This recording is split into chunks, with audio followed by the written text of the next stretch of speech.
नमस्कार साथियों, vision agree academy में आपका स्वागत है।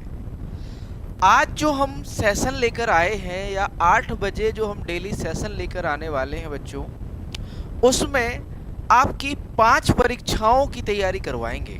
5 परीक्षाओं की, जैसे हमने इसको टाइटल दिया है UP agriculture exam, Uttar Pradesh की कृषि परीक्षाओं की कंप्लीट तैयारी। 5 परीक्षाओं की तैयारी केवल एक सेशन में होगी आपकी। चाहे आप यूपी एलटी ग्रेड की तैयारी कर रहे हो, चाहे आप टीजीटी एंड पीजीटी की तैयारी कर रहे हो, चाहे आप एजीटीए की तैयारी कर रहे हो, चाहे आप कैन सुपरवाइजर की तैयारी कर रहे हो, चाहे आप यूपी पीएससी डीएचओ या एसटीए की तैयारी कर रहे हो, इन सभी 5 परीक्षाओं की जो भी आपकी यूपी में एग्रीकल्चर के ये कहें कि एग्जामिनेशन होते हैं या फिर कहें आपके जो जितने भी पेपर होते हैं, उन सभी की तैयारी केवल एक सिंगल सेशन में हम आपकी करवाने वाले हैं। इम्पोर्टेंट एग्रीकल्चर एमसीक्यू जो कि हिंदी और इंग्लिश दोनों में रहेंगे। आज क्लास फर्स्ट है। चलिए शुरू करते हैं आज के सेशन को। सेशन को शुरू करने से पहले बता दें कि बच्चों, जो आपकी 5 परीक्षाओं को यहाँ हम टारगेट कर रहे हैं, उन्हीं 5 परीक्षाओं के लिए थ्योरेटिकल कोर्स, चाहे आप यूपी एजीटीए की तैयारी कर रहे हो, चाहे आप गन्ना पर्यवेक्षक की तैयारी कर रहे हो, चाहे आप यूपी पीएससी डीएचओ की तैयारी कर रहे हो, चाहे आप एसटीए या यूपी टीजीटी या पीजीटी की तैयारी कर रहे हो, चाहे आप यूपी एलटी ग्रेड की तैयारी कर रहे हो, ठीक है, उसकी आपकी live plus recorded classes plus आपको ई बुक मिलेगी। और एक चीज और है कि जो थर्ड एडिशन अभी आया है, थर्ड एडिशन जो आया है, इसके साथ आपको मिलने वाली है प्रिंटेड बुक्स। प्रिंटेड बुक्स कब मिलेंगी बच्चों? जब आप ये 399 का 3999 का कोर्स परचेज करते हो, जिसमें आपको live class plus e book plus mock test, ये तीनों चीज़ें आपको परचेज करनी पड़ेंगी। और यहाँ पर आपको मिल जाएंगी जो 1399 की जो किताबें हैं, ये आपको फ्री ऑफ कॉस्ट मिलेंगी इसके साथ। और ये ऑफर कब तक है बच्चों? 15 अगस्त तक ये ऑफर है आपका। 15 अगस्त तक आप यदि इस कोर्स में एनरोल करते हो तो आपको 1399 वाला थर्ड एडिशन आपको घर पर भिजा कर दिया जाएगा, ठीक है। और साथ ही साथ 5 परीक्षाओं की तैयारी एक ही कोर्स में हम करवाने वाले हैं। और जो आपकी 1399 वाली किताबें हैं, ये जो कि आपकी ये कहें है तो 2000 की, बट 1399 आपको 15 अगस्त तक ये मिलने वाली हैं, ठीक है। और साथ ही साथ आपके जो है एक 10,000 MCQ वाली किताब भी हमने लॉन्च कर दी है, जो कि आपकी सभी परीक्षाओं के लिए जो है अनुकूल है। 599 प्राइस है। इसको ऑर्डर करने के लिए नीचे डिस्क्रिप्शन में लिंक मिल जाएगा, वहां से इसे आप परचेस कर सकते हो। आज का बच्चों पहला प्रश्न है भैया, पहला प्रश्न है, very perishable vegetable 0 to 4 weeks age, बहुत जल्दी खराब होने वाली सब्जी कौन सी है? ए, बी, सी या डी? आवाज आ रही है क्या? आवाज आ रही है ना? तो बताइए आंसर क्या होगा। बेरी पेरिसेबल वेजिटेबल कौन सी है? बहुत जल्दी खराब होने वाली सब्जी क्या है? तो बच्चों वो है आपकी ऑनियन है, पी है, मटर है, कॉलीफ्लावर, फूल गोभी या बी एंड सी दोनों? डी। बहुत बढ़िया।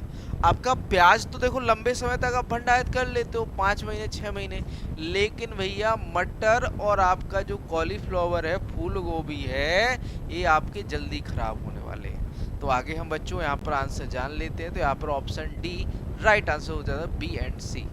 अब भैया बात करें बेरी पेरिसेबल, पेरिसेबल और सेमी पेरिसेबल और लेस पेरिसेबल, ठीक है। तो भैया जल्दी खराब होने वाली बेरी पेरिसेबल 0 to 4 वीक्स तक आपका आ जाता है asparagus, beans, broccoli, brussels sprout, cauliflower, cucumber, lettuce, pea, rhubarb, spinach, sweet corn, tomato and mushroom. ये कैसे हैं बच्चों? बेरी पेरिसेबल, बहुत जल्दी खराब हो जाते हैं। पेरिसेबल की बात करें जो 4 से 8 हफ्ते तक जो है संरक्षित कर सकते हैं, है ना, उसमें आपका बच्चों कैबेज आ जाता है ना। फिर बात करें बच्चों सेमी पेरिसेबल, मतलब कुछ हद तक जो है आपकी खराब होने वाली है। 6 से 12 वीक तक हम इसे जो है स्टोर कर सकते हैं, जैसे आपका सैलरी हो गया, लीक हो गया और मैरो हो गया। फिर बात करें लेस पेरिसेबल, जो कम खराब होती है, या फिर कहें जिनको हम 12 वीक से अधिक सप्ताह तक या 12 सप्ताह से अधिक दिनों तक क्या कर सकते हैं बच्चों, भंडारित कर सकते हैं। इसमें आपका बीट रूट आ जाता है, carrot, onion, parsnip, pumpkin, potato, sweet potato and swede turnip आ जाता है। तो भैया ये तो हो गई आपकी पेरिसेबिलिटी या फिर कहें खराब होने के आधार पर फसलों का क्लासिफिकेशन। नेक्स्ट क्वेश्चन बच्चों, which new breed evolve through the grading up local buffalo of coastal Andhra Pradesh with Murra over generation। तटीय आंध्र प्रदेश की स्थानीय भैंसों को पीढ़ी दर पीढ़ी मुर्रा नस्ल के साथ वर्गीकृत करके या फिर कहें क्रॉस करा के या फिर कहें संकरण करने के से कौन सी नई नस्ल विकसित हुई है? भदावरी, सूरती, नीली रावी या गोदावरी? बताइए राइट आंसर क्या होगा यहाँ पर, ए, बी, सी या फिर डी?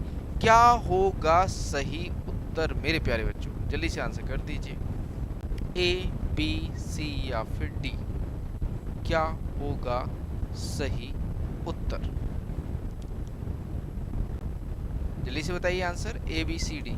कौन सी भैया ब्रीड है वो?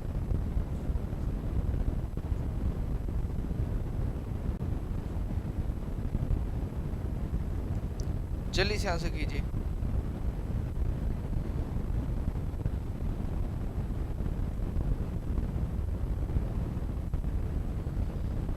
तो बच्चों ऑप्शन डी गोदावरी है ना। गोदावरी जो नस्ल है, गोदावरी जो नस्ल है आपकी, यह लोकल और मुर्रा का क्रॉस करके जो है बनाई गई है। कहां पर? आपका जो है आपके तटीय आंध्र प्रदेश की स्थानीय भैंसों की, ठीक है। बात करें भदावरी की, तो भैया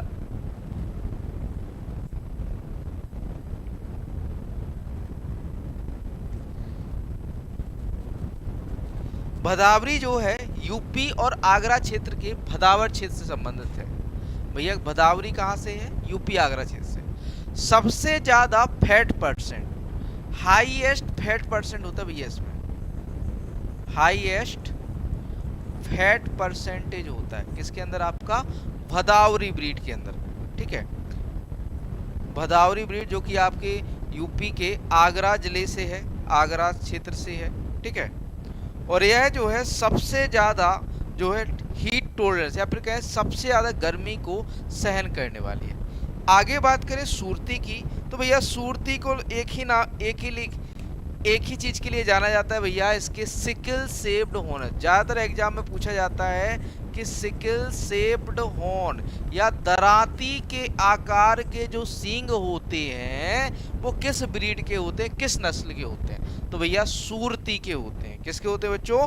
सूरती के, ठीक। आपकी बात करें नीली रावी की, तो ये पंजाब के, कहां से बच्चों? पंजाब से है। पंजाब, नीली रावी कहां से? पंजाब के फिरोजपुर जिले से, पंजाब के फिरोजपुर जिले से, फिरोजपुर जिले से, फिरोजपुर जिले। और इसे पंच कल्याणी के नाम से भी जाना जाता है, पंच कल्याणी। कभी कभी पूछ लेगा आपसे भैया कि पंच कल्याणी ब्रीड के नाम से किस ब्रीड को जाना जाता है? तो भैया वो है आपकी कौन सी? नीली रावी। और गोदावरी तो हमने आपको बता ही दिया है कि भैया लोकल एक है क्रॉस ब्रीड है, और लोकल जो ब्रीड है जो कि आपकी गोदावरी क्षेत्र की या फिर कहें आपका जो है आंध्र प्रदेश क्षेत्र की, तो उसका जो है लोकल ब्रीड के साथ मुर्रा का क्रॉस करके इसको डेवलप किया गया है, ठीक। तो यहाँ पर राइट आंसर ऑप्शन डी हो जाता है, गोदावरी, ठीक। आगे बात करें बच्चों गोदावरी की, तो Godavari is a result of crossing of native buffaloes with Murra bulls. The home tract is Godavari and Krishna deltaic area. Godavari देसी भैंसों और मुर्रा बैलों के संकरण का परिणाम है और इसका गृह क्षेत्र गोदावरी और कृष्णा डेल्टा क्षेत्र है। The animal breed regularly and have a short calving interval compare to Murrah. Murrah की तुलना में ये जानवर नियमित रूप से बच्चे पैदा करते हैं और इनके ब्याने का अंतराल भी कम होता है। लैक्टेशन ईल्ड जो होती है 1200 से 1500 लीटर जो है होती है। स्तनपान उपज या लैक्टेशन जो उपज होती है वो कितनी होती है? 1200 से 1500 लीटर होती है। अगला प्रश्न देखिए बच्चों, Which of the following are called major millet? निम्नलिखित में से किसे प्रमुख बाजरा कहा जाता है? भैया इंटरनेशनल ईयर ऑफ मिलेट बनाया गया था 2023 में, जब से ये क्वेश्चन आपका फेवरेट बन गया है एग्जामिनेशन का। अभी एजीटीए में भी पूछ लिया था भैया मेजर माइनर मिलेट या माइनर मिलेट पूछा था, है ना, जिसमें कोदो था, है ना, माइनर मिलेट पूछा था। तो ये जरूर जानना भैया कि मेजर मिलेट कौन सी है और माइनर कौन सी है। तो बताओ आंसर भैया कि यहाँ पर प्रमुख बाजरा वाली या मेजर मिलेट्स कौन सी हैं? ए, बी, सी या फिर डी। जो आजकल ट्रेंडिंग में क्वेश्चन है वही क्वेश्चन हम यहाँ पर करवा रहे हैं आपको। जहां से जैसे क्वेश्चन आ रहे हैं ना ट्रेंडिंग में, वैसे ही सॉल्यूशन करवा रहे हैं आपको। चलिए बताइए आंसर क्या होगा। तो बच्चों आंसर की बात करें यहाँ पर तो आंसर हो जाता है सोरघम, पर्ल मिलेट, रागी, ज्वार बाजरा रागी। मेजर मिलेट में तो कौन सी आ जाती है बच्चों? ज्वार बाजरा रागी। तो अब भैया हम पढ़ भी लेते हैं कि भैया ज्वार बाजरा रागी के बॉटेनिकल नेम क्या हैं और मुख्य और माइनर में कौन कौन सी आ जाती है। मुख्य या गौण मिलेट कौन सी, याद रख लेना, इससे क्वेश्चन बन रहा है। बीपीएससी में बना था, आपका नाबार्ड में बना था, आरआरबीएसओ में बना और अभी एजीटीए में बना। तो भैया 4-5 एग्जाम में लगातार रिपीट हुए हैं इससे क्वेश्चन। तो बच्चों मेजर मिलेट में तो आ जाती है सोरघम ज्वार, सोरघम बाइकलर, पर्ल मिलेट बाजरा, पेनिसेटम ग्लूकम, फिंगर मिलेट रागी, इल्यूसिन कोरकोना।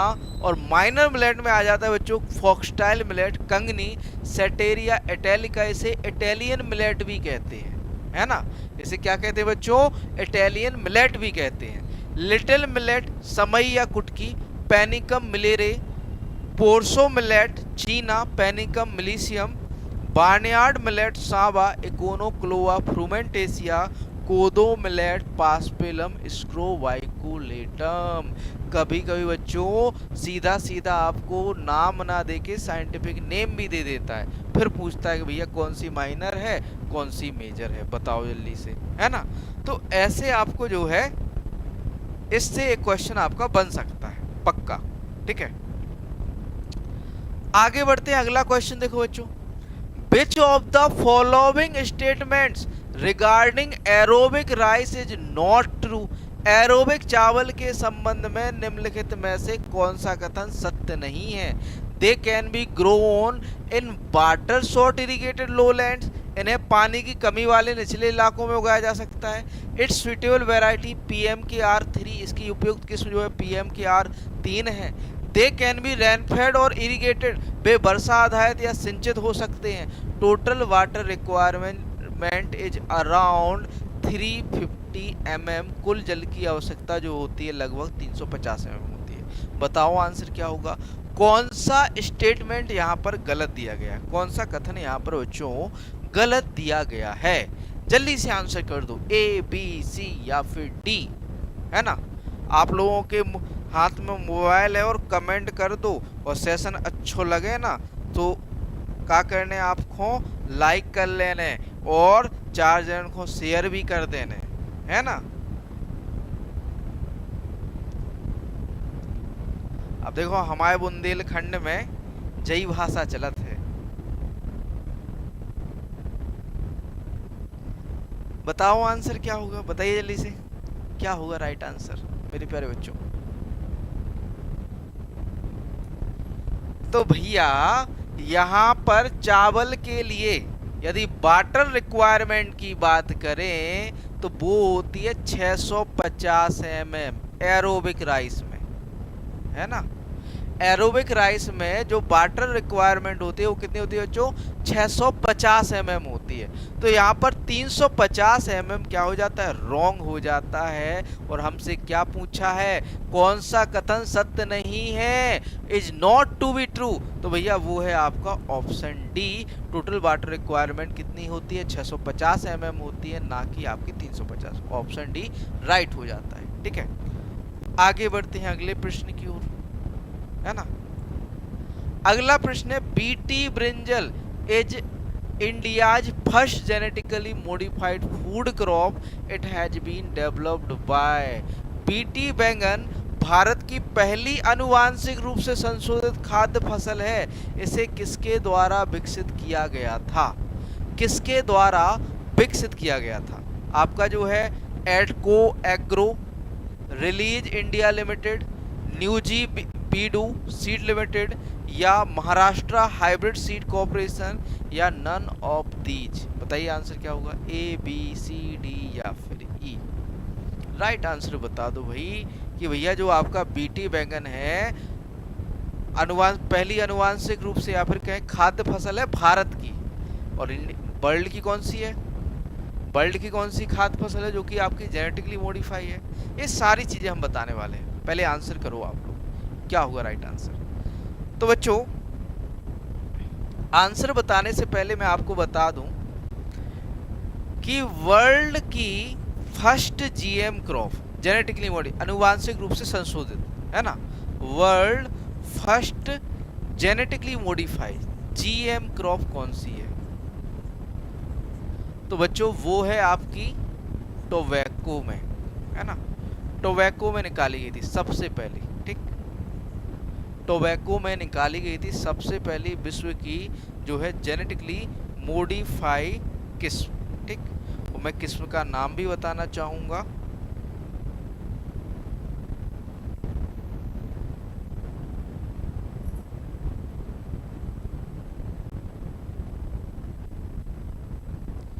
जस्ट मिनट बच्चों, मैं किस्म का नाम भी बताना चाहूंगा क्योंकि टोबैको में है। ठीक है,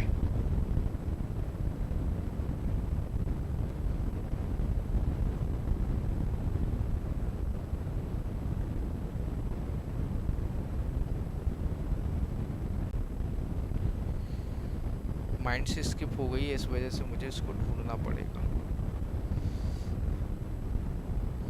सॉरी बच्चों, किसी और दिन बताऊंगा मैं से, है ना। तो वर्ल्ड फर्स्ट जीएम क्रॉप जो डेवलप की गई थी वो टोबैको में डेवलप की गई थी। और आपका जो है world first genetically modified food crop, भैया खाने वाली, है ना, तो भैया वो थी Flavr Savr. Flavr Savr, Flavr Savr किसमें बच्चों? टोमेटो में। और भारत की पहली जो अनुवांशिक रूप से संशोधित खाद्य फसल है वो अभी हाल आपको बता ही दिया है, कौन सा है? बीटी बैंगन। कौन सी बच्चों? बीटी बैंगन, है ना। तो बीटी बैंगन किसने डेवलप किया था, किसने विकसित किया था, ये हमें बताना है। तो भाई बीटी बैंगन जो है डेवलप किया था महाराष्ट्र हाइब्रिड सीड कॉर्पोरेशन ने। किसने बच्चों? Maharashtra hybrid seed corporation. आगे बात करें भैया बीटी ब्रिंजल की, तो BT brinjal is the first genetically modified food crop in India, it has been developed by Maharashtra hybrid seeds corporation. भैया पहली जो है भारत की पहली अनुवांशिक रूप से संशोधित फसल है कौन? आपकी बीटी कॉटन, जिसे महाराष्ट्र हाइब्रिड सीड कॉर्पोरेशन ने क्या किया है? विकसित किया है। BT brinjal is a genetically modified variety of brinjal egg plant engineered to be resistant to the brinjal fruit and shoot borer। आपका जो बैंगन का फल व आपका तना छेदक है, फल व तना छेदक है, उसके प्रति प्रतिरोधी है आपका BT brinjal. It was developed by inserting a gene from the bacterium Bacillus thuringiensis। इसमें भी आपका Bacillus thuringiensis डाला गया है जो कि आपका क्या है? सॉइल बैक्टीरियम है। क्या है बच्चों? Soil bacteria. Into brinjal plant this gene produce a protein that is toxic to the आपका जो है fruit and shoot borer larvae, reducing the need for pesticide application. इससे यदि ये कहें कि यदि हम बीटी बैगन उगाते हैं तो पेस्टिसाइड जो है यूज करने की या उपयोग करने की क्या नहीं होती बच्चों, आवश्यकता नहीं होती है। Brinjal fruit and shoot borer के लिए या बैंगन के फल व तना छेदक के लिए प्रभावी रूप से काम करता है। नेक्स्ट आगे बात करें बच्चों अगले प्रश्न की। अगला प्रश्न है पंडित दीनदयाल उपाध्याय अंत्योदय कृषि पुरस्कार meant for recognizing the contribution of marginal small and landless farmer for developing models of agricultural farming carries an award of rupee। Pandit Deendayal Upadhyay Antyodaya कृषि पुरस्कार कृषि खेती के मॉडल विकसित करने के लिए सीमांत छोटे और भूमिहीन किसानों के योगदान को मान्यता देने के लिए दिया जाता है, जिसके तहत रुपए का पुरस्कार दिया जाता है। 2 लाख, 1 लाख, 5 लाख, 10 लाख या नन ऑफ दीज। कितना पुरस्कार दिया जाता है? पंडित दीनदयाल उपाध्याय अंत्योदय कृषि पुरस्कार, जो कि आपका आईसीएआर द्वारा 2016 में शुरू किया गया था। कौन सा बच्चों? पंडित दीनदयाल उपाध्याय अंत्योदय कृषि पुरस्कार किसने? आईसीआर ने शुरू किया था 2016 में। तो कितना अवार्ड मिलता है? तो भैया इसमें मिलता है आपको 1 लाख रुपया। 1 लाख रुपया मिलता है। कितना? 1 लाख, है ना। तो पंडित दीनदयाल उपाध्याय अंत्योदय कृषि पुरस्कार की बात करें तो sponsored of the award Indian council of agriculture research new Delhi. हमने बताया स्पॉन्सर कौन करता है? आईसीआर करता है भैया।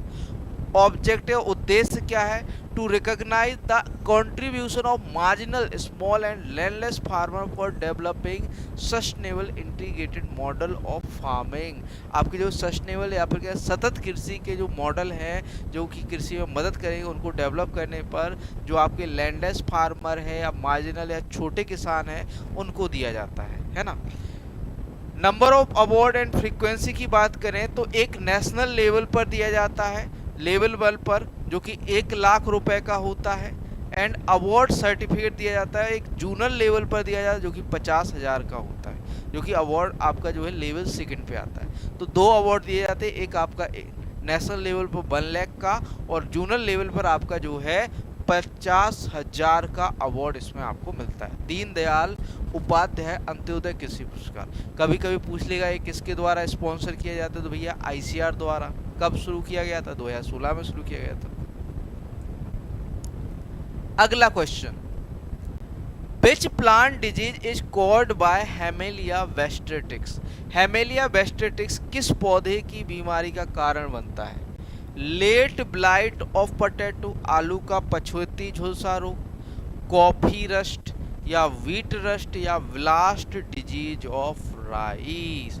बताइए आंसर क्या होगा यहाँ पर? ए, बी, सी या फिर डी? क्या होगा सही उत्तर? आंसर कर दो। ए, बी, सी या फिर डी? ए, बी, सी या फिर डी? क्या होगा राइट आंसर? तो बच्चों बात करें आपका सही आंसर की तो देखो हेमेलिया वेस्टेरिटिक्स कॉफी रस्ट के नाम से जाना जाता है ना। हेमेलिया वेस्टेरिटिक्स कॉफी रस्ट के नाम से जाना जाता है। ठीक, ये सभी जस्ट मिनट। आगे बात करें आपका जो है लेट ब्लाइट ऑफ पोटैटो, जो कि फाइटोप्थोरा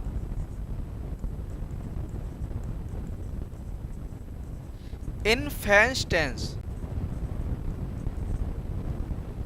के कारण होता है और यह जो है 1845 में, कब बच्चों? 1845 में आयरिश फैमाइन या फिर कहें आयरलैंड में आयरिश अकाल के लिए जिम्मेदार था। आयरिश अकाल के लिए जिम्मेदार था आपका लेट ब्लाइट। किसका? आपका आलू का लेट ब्लाइट या पोटैटो का जो है लेट ब्लाइट ऑफ पोटैटो। ठीक,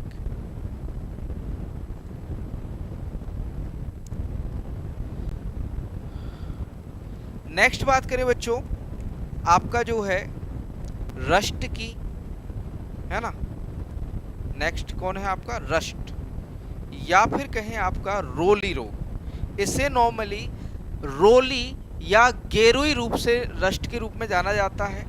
और गेहूं में 3 तरह का रस्ट होता है। गेहूं में 3 तरह का, एक तो आपका येलो रस्ट, पीला रस्ट, एक होता है आपका ब्लैक रस्ट, ब्लैक या काली रोली के नाम से इसे जाना जाता है, और एक होता है ब्राउन रस्ट, ब्राउन रस्ट। ठीक, तो ब्राउन रस्ट को हम लीफ रस्ट भी कहते हैं, येलो को हम स्ट्रिप रस्ट या फिर कहें पट्टी रस्ट भी कहते हैं, और आपका जो है काले रस्ट को हम स्टेम रस्ट या तना रस्ट के नाम से भी जाने जाते हैं। इसके जो जनक कहे जाते हैं भारत में, जो इसकी खोज करता है वो है आपके भैया गेहूं के रस्ट के KC. Mehta. KC. Mehta, KC. Mehta ने गेहूं के रस्ट की क्या की थी, खोज की थी। अब भैया पहले बात करें तो आपका जो येलो रस्ट है जो किससे होता है, आपका जो है पक्सीनिया स्टेरिफॉर्मिस के कारण। येलो रस्ट, आपका जो पीला रस्ट होता है पक्सीनिया स्टेरिफॉर्मिस, याद रखना, पीला या येलो स्ट्रिप रस्ट किससे होता है, पक्सीनिया स्टेरिफॉर्मिस से। और आपका जो ब्लैक रस्ट है, ब्लैक रस्ट जिसे आपका स्टेम रस्ट या तने की रोली के रूप में भी जाना जाता है, यह होती है पक्सीनिया ग्रेमनेस टिटिसाई, पक्सीनिया ग्रेमनेस टिटिसाई का ब्लैक रस्ट। फिर बात करें बच्चों ब्राउन रस्ट की या लीफ रस्ट के नाम से भी जाना जाता है, पक्सीनिया रिकंडिटा टिटिसाई के कारण होता है। आपका जो ब्राउन रस्ट होता है पक्सीनिया रिकंडिटा टिटिसाई, पक्सीनिया रिकंडिटा टिटिसाई के कारण आता है। फिर बात करें बच्चों downy mildew of grape vine, जो कि आपका कोमल फफूंदी के नाम से जाना जाता है। जो आपकी निचली पत्तियां होती हैं उसमें आपकी सफ़ेद कलर का चूर्ण देखने को मिलता है। इसके लिए, इसके नियंत्रण के लिए पीएमए मिलार्डेट ने आपका जो है बोर्डेक्स मिक्सचर की क्या की थी बच्चों, खोज की थी। फिर आ जाता है बच्चों ब्लास्ट डिजीज ऑफ राइस, या फिर कहें चावल का ब्लास्ट रोग, चावल का ब्लास्ट रोग, जो कि आपका पायरिकुलेरिया ओराइजा नामक कवक से होता है। किससे होता है बच्चों, पायरिकुलेरिया ओराइजे नामक कवक से होता है, या फफूंदी से या फंजाई से होता है। कौन सा आपका बच्चों, आपका ब्लास्ट डिजीज चावल की। ठीक, आगे चलते हैं अगले क्वेश्चन की ओर। यहाँ पर आपका कॉफी रस्ट राइट आंसर हो जाता है। अगला प्रश्न है कॉफी रस्ट की बात करें तो इट मोस्टली अफेक्टेड लीव्स और some time leaves and tender shoots. यह जो है ज़्यादातर पत्तियों पर या फिर कहें पत्तियों को प्रभावित करता है, एंड टेंडर शूट या जो आपकी कोमल शूट या कोमल तने होते हैं उनको प्रभावित करता है। Earlier stage 2 to 3 mm size yellow spot develop on the lower surface of leaf.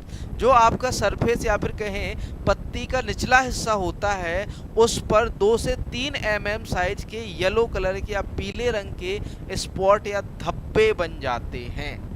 Rust lesion developed as orange yellow spot on lower surface of leaves. Thousands of small rust appear on the leaf. The upper surface of the leaf become yellow to brown. जो आपके rust के लिए legion है या जो घाव है वो कहाँ पर ऑरेंज से येलो कलर के जो डेवलप हो जाते हैं, स्पॉट देखने को मिलते हैं कहाँ पर, आपकी निचली पत्तियों पर। कहाँ पर, निचली पत्तियों पर इस तरह के आपके हजारों जो है रस्ट जो है देखने को मिलते हैं। स्मॉल रस्ट देखने को मिलता है, छोटे छोटे रस्ट के जो है धब्बे देखने को मिलते हैं। और ऊपरी सरफेस जो होती है, पत्ती की जो ऊपरी परत होती है वो पीली से ब्राउन रंग की या भूरी हो जाती है, पीले से भूरे रंग की हो जाती है। आगे बात करें अगला क्वेश्चन, भैया यहाँ पर आंसर तो ऑलरेडी दिया गया है। which of the following is not a method for farmers to register for the PM किसान स्कीम? निम्नलिखित में से कौन सा तरीका किसानों के लिए पीएम किसान योजना के लिए पंजीकरण करने का तरीका नहीं है? भैया ऐसे भी क्वेश्चन पूछ सकता है कभी कभार। तो online registration through the PM किसान पोर्टल के माध्यम से ऑनलाइन पंजीकरण, भैया ये सही है। Registration through common service centre या सीएससी सेंटर से आपका रजिस्ट्रेशन करना, ये भी होता है भैया, ये भी सही है। Registration through state government appointed nodal officer, आपका जो राज्य सरकार द्वारा नियुक्त नोडल अधिकारियों के माध्यम से पंजीकरण, ये भी सही है। Self registration through a mobile application, तो भैया ये गलत है। Registration through village level agriculture officer, ग्राम स्तरीय कृषि अधिकारियों के माध्यम से पंजीकरण, ये भी आपका सत्य है। तो गलत कौन सा है आपका? Option D. आगे चलते हैं अगले क्वेश्चन की ओर। और इसकी जो पीडीएफ है मेरे प्यारे बच्चों, वो आपको हमारे टेलीग्राम चैनल, जिसका लिंक नीचे मिल जाएगा, विजन एग्री एकेडमी के नाम से है हमारा टेलीग्राम चैनल, वहां पर मिल जाएगा। ठीक, अगला क्वेश्चन है, as per union budget 2025-26 what is the new loan limit under the Kisan credit card scheme? जो केसीसी स्कीम है या किसान क्रेडिट कार्ड है, केसीसी योजना है, के तहत नई ऋण सीमा क्या है? 3 लाख, 4 लाख, 5 लाख, 6 लाख, 7 लाख। कितने लाख तक का ऋण हमें मिल सकता है? किसके थ्रू? आपका केसीसी के थ्रू, किसान क्रेडिट कार्ड के थ्रू। कितने रुपए का हमें ऋण मिल सकता है? कितने रुपए का ऋण हमें मिल सकता है केसीसी के थ्रू? बताइए। आपका जो 2025-26 में जो चेंजेस हुए हैं, जो परिवर्तन हुए हैं, उसके अनुसार कितने तक का ऋण आपको मिल सकता है? ए, बी, सी या फिर डी? पता है तो जल्दी से बताओ, आंसर लिख दो भैया। केसीसी योजना की बात करें, किसान क्रेडिट कार्ड योजना की बात करें, तो यह 1998-99 में शुरू हुई थी। 1998 से 99 में शुरू हुई थी केसीसी योजना। ठीक, इसका जो केसीसी योजना का जो उद्देश्य था वो था कि भैया शॉर्ट टर्म या फिर कहें किसानों को इनपुट कॉस्ट देने के लिए, इनपुट के खर्चे या शुरुआती जो खेती के खर्चे होते हैं उनके लिए शॉर्ट टर्म या फिर कहें लघु अवधि का लोन प्रोवाइड करना, लघु अवधि का जो है आपका ऋण देना, इसका जो है उद्देश्य था। पहले भैया इसकी जो लिमिट थी, केसीसी की जो लिमिट थी कि भैया यदि आप किसान क्रेडिट कार्ड बनवा रहे हो तो 3 लाख तक का ऋण मिलेगा आपको, 3 लाख से ज़्यादा का ऋण नहीं मिलेगा। लेकिन अभी जो नए केंद्रीय बजट आया है 2025-26 का, उसमें परिवर्तन किया गया है। जो केसीसी की लिमिट जो है, केसीसी की लिमिट कितनी कर दी गई है? 5 लाख रुपया, 5 लाख रुपया। 3 लाख जो लिमिट थी उसको बढ़ाकर 5 लाख कर दिया गया है। और जो आपका केसीसी पर जो कोलेटरल फ्री लोन का मतलब ये था कि बिना आपको कुछ भी गिरवी रखे या बिना कोई आपकी जमीन के कागज दिए आपको लोन, तो उसकी लिमिट भी बढ़ा दी गई है। जो कोलेटरल फ्री लोन है,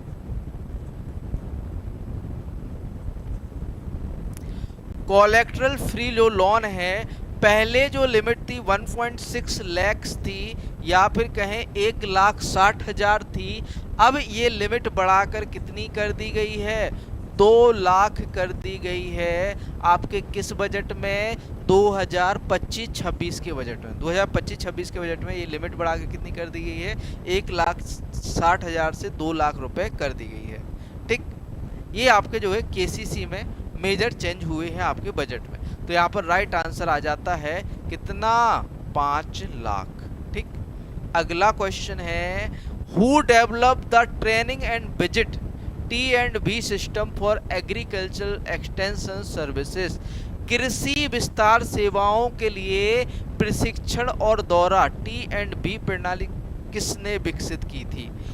डैनियल बेनोर ने, वर्ल्ड बैंक ने, डिपार्टमेंट ऑफ एग्रीकल्चर ने, या फिर कहें कृषि विभाग ने, एग्रीकल्चर रिसर्चर ने, कृषि शोधकर्ताओं ने, इंडियन गवर्नमेंट गवर्नमेंट ने या भारत सरकार ने किसने विकसित की थी भैया? T&V प्रणाली, ट्रेनिंग एंड विजिट प्रणाली किसके द्वारा डेवलप की गई? जल्दी से आंसर कर दो, ए बी सी या फिर डी। राइट आंसर क्या होगा? और सेशन अच्छो लगे तो शेयर जरूर करने हैं, है ना? सेशन अच्छा लगे तो शेयर जरूर करना है।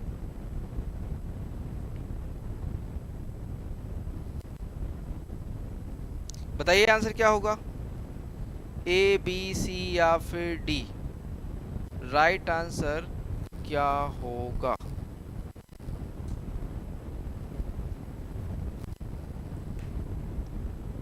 थोड़ा सा पानी पी लिया जाए, है ना?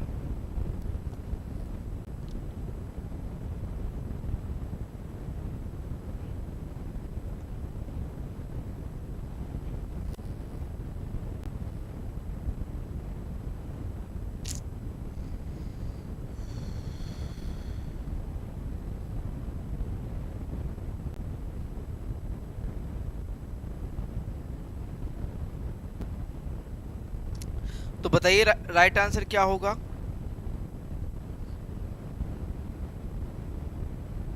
ए बी सी या फिर डी? तो बच्चों T&V प्रणाली जो है डैनियल वेनोर ने, जो कि वर्ल्ड बैंक के एक विशेषज्ञ थे, इनने विकसित की थी। किसने? आपका जो है डैनियल वेनोर ने। और आपका 1 सितंबर 1981 से यह पूरे भारत में लागू हो गई थी, है ना? T&V प्रणाली पूरे भारत में 1 सितंबर 1981 से पूरे भारत में फैल गई थी, जो कि वर्ल्ड बैंक के एक विशेषज्ञ थे, इनने शुरू की थी ट्रेनिंग एंड विजिट प्रणाली। तो भैया डैनियल वेनोर राइट आंसर हो जाता है। ठीक, यहाँ पर आपके जो है 10 प्रमुख क्वेश्चन थे, तो यहाँ पर समाप्त होते हैं। और बच्चों आपको बता ही दिया है कि यूपी एग्रीकल्चर एग्जाम को इनरोल करने पर आपको थर्ड एडिशन है उसकी जो बुक्स हैं एग्रीकल्चर की, वो आपको घर पर डिलीवर करके दी जाएंगी फ्री ऑफ कॉस्ट। बस शर्त ये है कि आपका जो है यूपी एग्रीकल्चर एग्जाम में आपको इनरोल करना है। यूपी एजीटीए गन्ना पर्यवेक्षक, यूपी पीएससी एसटीए की तैयारी कर रहे हो, डीएचओ की तैयारी कर रहे हो, यूपी टीजीटी एंड पीजीटी की तैयारी कर रहे हो, यूपी एलटी ग्रेड की तैयारी कर रहे हो, तो सभी एग्जाम या परीक्षाओं के लिए live plus recorded class, e books, आपके मॉक टेस्ट उपलब्ध हैं। एक कोर्स में 5 परीक्षाओं की तैयारी आपकी होने वाली है। इसका जो लिंक है वो नीचे डिस्क्रिप्शन में मिल जाएगा, वेबसाइट व आपका एप्लीकेशन का। और साथ ही साथ हमारे बच्चों 1399 में किताबें जो थर्ड एडिशन है, जो आपका जो है 15 अगस्त तक ऑफर चल रहा है कि 1399 की है, उसके बाद इसका प्राइस बढ़ जाएगा, जो कि आपका जो यूपी एग्रीकल्चर एग्जाम है जो कोर्स है उसके साथ फ्री ऑफ कॉस्ट ही आपको मिल रही है। और साथ ही साथ 599 में 10,000 प्रश्नों का संग्रह, एक ऐसी किताब जिसमें 10,000 प्रश्न है का संग्रह है, वो आपकी जो है लॉन्च कर दी गई है। फिर ठीक है दोस्तों, फिर मिलते हैं नेक्स्ट सेशन में आपका जो है कल शाम को 8 बजे। कल तो संडे है, सॉरी सैटरडे है, कल भी आपकी क्लास रहेगी। आपकी मंडे टू सैटरडे क्लास रहती है, संडे को ये क्लास नहीं रहेगी। थैंक यू दोस्तों, मिलते हैं नेक्स्ट सेशन में आपका कल।